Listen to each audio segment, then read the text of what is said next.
کسی حکومت کو ٹائم پورا کرتے نہیں دیکھا، لیکن کل کے جلسے کے بعد یہ کہتا ہوں جس طرح لوگ آئے اور جس طرح لوگ راولپنڈی شہر سے نکلے، اور 1977 کے بعد میں نے پہلی دفعہ لیڈ کیا جلوس کو، ورنہ میں اب ریلیوں شیلیوں کو لیڈ نہیں کرتا۔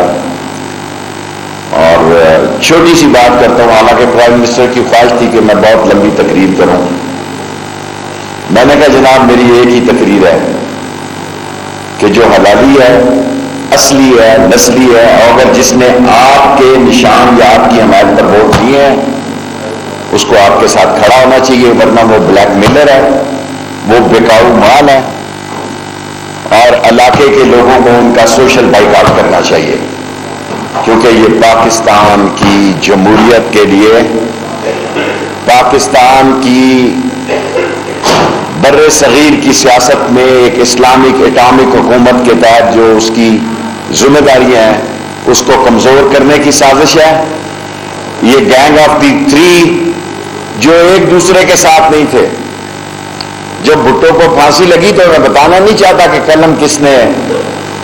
ضیاء الحق سے لیا، میں تاریخ میں چھوڑ دیتا ہوں، اتنے صاف ہی موجود ہیں کہ کس نے ضیاء الحق کو کہا کہ یہ قلم ہمیں دے دو جس کے سگنیچر پہ بھٹو کو پھانسی لگی، اور وہ سارے لوگ جن کو بھٹو کے پھانسی لگنے کی وجہ سے اقتدار نصیب ہوا، آصف زرداری کا تو میں نے آپ کو بتا دیا کہ یہ 83 میں اپنے گاؤں نواب شاہ میں کونسلر نہیں بن سکا۔ اگر میں غلط کہہ رہا ہوں تو کوئی شام کو سندھ کا ترجمان کہہ دے گا، اور حاکم علی زرداری کی سیٹ پر اس کی ضمانت ضبط ہوئی، بعد میں پلانر تھا، شاطر تھا، اس نے سیاست کو ایسا کھیلا کہ آج سے کچھ سال پہلے، یا یہ ہے یا عیدی ہے، پاکستان میں بھٹو خاندان کی سیاست نہیں ہے، زرداری اور عیدی کی سیاست بس ہے۔ آپ بتا سکتے ہیں کہ یہ جو پرائم منسٹر آف پاکستان کے خلاف ذوالفقار علی بھٹو کی طرح کی سازش نہ پنپ رہی؟ دیکھیں سیاستیں ہوتی ہیں انٹرنیشنل، کل عمران خان نے ایک بڑی بات کی، پہلے میں یہ بتا دوں کہ جے یو آئی کے پاس آج کے جلسے کی اجازت نہیں ہے، دھرنے کی بھی سپریم کورٹ نے کہا کہ کسی کو دھرنے کی اجازت نہیں ہے۔ مسلم لیگ نون کو آج کے جلسے کی اجازت ہے، جلسہ ہوگا مولانا فضل الرحمان کا، اور مہمان اداکار ہوں گے نون والے اور بلاول بھٹو، اپنا ان کے ساتھ کوئی کراؤڈ نہیں ہے۔ اور جو انٹرنیشنل سازش ہوتی ہے، ظاہر ہے جن ملکوں کی معیشت کمزور ہوتی ہے وہاں آزاد خارجہ پالیسی ایک جرأت مند سیاستدان ہی کر سکتا ہے، اور عمران خان ایک آزاد خارجہ پالیسی کی بنیاد رکھ رہا ہے، اور ظاہر ہے یوکرین اور روس کے مسئلوں کے بعد گندم اور آئل پرائسز کی دنیا میں بحران ہے، ہم بھی اس سے گزریں گے۔ جی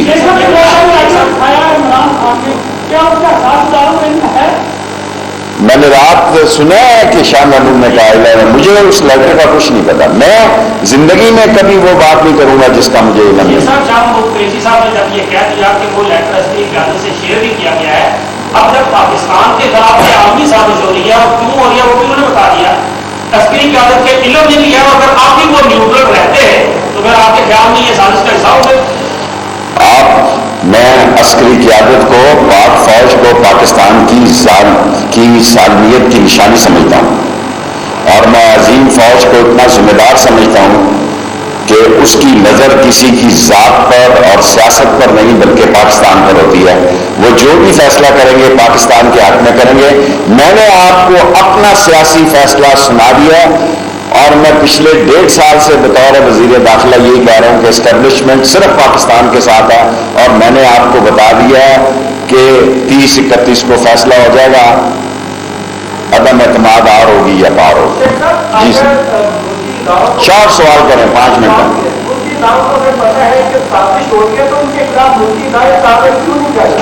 یہ میں ملکی اداروں کا اسپوکس پرسن نہیں، ان کا سپورٹر ہوں،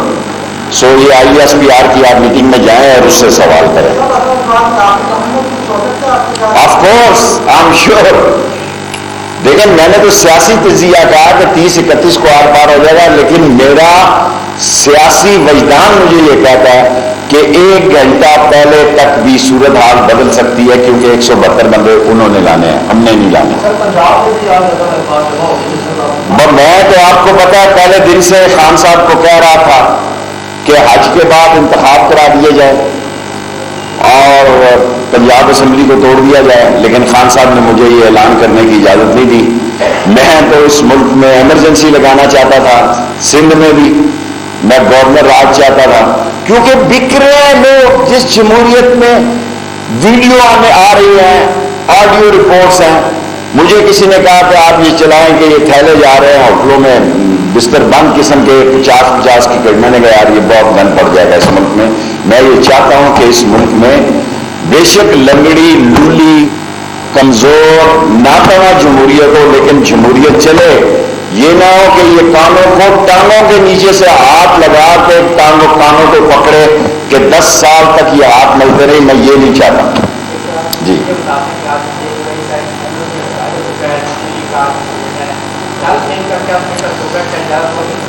دیکھیں، میں آپ میرے چھوٹے بھائیوں کی طرح میں چاہتا ہوں کوئی تصادم نہ ہو میرے دورے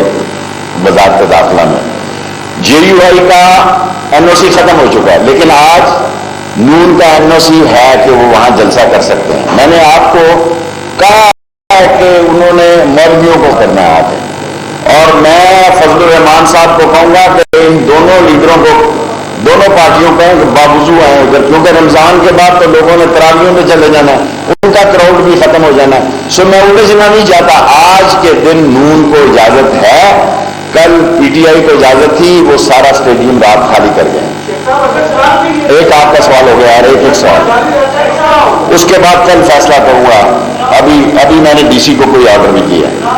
اور جو کروں گا وہ میں ذمہ دار ہوں گا۔ اور انتظامیہ نے بہت زبردست کام کیا ہے، DC نے، کمشنر نے، ساری پولیس نے، ساری انٹیریئر منسٹری نے، رینجر FC، سب صحیح کام ہوا ہے۔ آج کا دن ہے، یہ گزر جائے، باقی اسمبلی کے باہر ہم ذمہ دار ہیں، اسمبلی کے اندر ہم ذمہ دار نہیں ہیں۔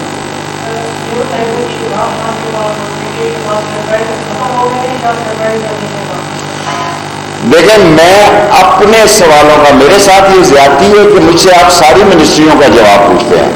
یہ منسٹریوں سے آپ پوچھیں، میں 4 تاریخ تک آپ سے وعدہ کیا کہ روز آپ کو تکلیف دوں گا، 3 تک ہی، اور اگر 4 بھی پڑی تو 4 کو بھی آپ کو زحمت دوں گا۔ باقی جس منسٹری کا سوال ہے وہ جواب دے گی۔ میں نالا لئی میں عمران خان کو شکریہ ادا کرتا ہوں کہ اس نے کل اتنے بڑے مجمع میں کہا میری سیاست کا آخری مرحلہ جو ہے اگر میں زندہ رہا تو نالا لئی ہے، باقی ساری تعلیم ہم نے ٹھیک کر دی ہے، سارے ہاسپٹل ہمارے ٹھیک ہیں، ایک نالا لئی ہے۔ کل عمران خان نے کہا کہ وہ نالا لئی کو فوری طور پر ہم اس بحران سے نکل گئے تو پھر میں اپنا کیا کہتے ہیں ڈیرا لال حویلی سے نالا لئی پہ منتقل کروں۔ میں لڑوں یا نہ لڑوں ابھی تو میں نے فیصلہ نہیں کیا۔ یہ الیکشن بھی میں نے اس لیے لڑا کہ نواز شریف صاحب نے مجھے چیلنج کیا۔ میرا ایک ہی اب آخری گول ہے کہ نالا لئی غریب ترقی کرے، یہ سارے گن منڈی، یہ سارا ہزارہ کالونی، یہ سارا رتا امرال، یہ غریب بستیاں امیر ہو جائیں اور اس شہر میں ایک نیا شہر آباد ہو جائے۔ باقی پاکستان میں کوئی ایسا شہر نہیں ہے پنجاب میں جس کی 5 یونیورسٹیاں اور شیخ رشید نے بنائی ہیں۔ Thank you very much.